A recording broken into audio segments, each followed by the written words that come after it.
Hanggang sa mga oras na ito ay patuloy pa ring pinag-iingat at pinaghahanda ang publiko sa sinasabing panibagong virus.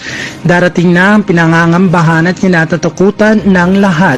Ito ay di maiiwasan at pumapatay. Wala daw gamot o bakuna sa parating na ito. Ang pinakamasama ay kahit naka-face mask at face shield ay hindi mo siya mapipigil.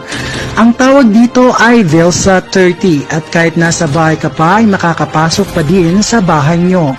Ang carrier daw nito na pupunta sa bahay nyo ay siguradong maipapasa sa'yo.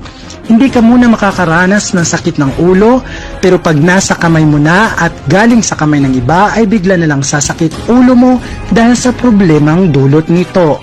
At baka mapasigaw ka pa para makuha atensyon ng mga kasama mo sa bahay. Ang isa pang nakakatakot ay bigla siyang lumalaki. At ito talaga ang papatay.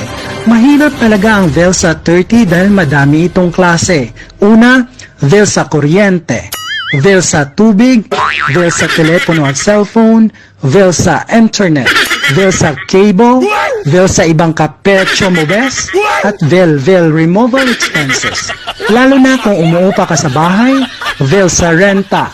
Kung sarili mo naman bahay at lupa ay Velsa amilyar. Kaya maghanda, ito ang papatay. Papatay ng koneksyon ng mga ginagamit mo pag di na bayaran lahat. Walang makakaligtas sa Velsa 30 virus. Kaya maghanap ka ng extra source of income mo para may panlaban ka na ngayon sa Velsa 30 virus.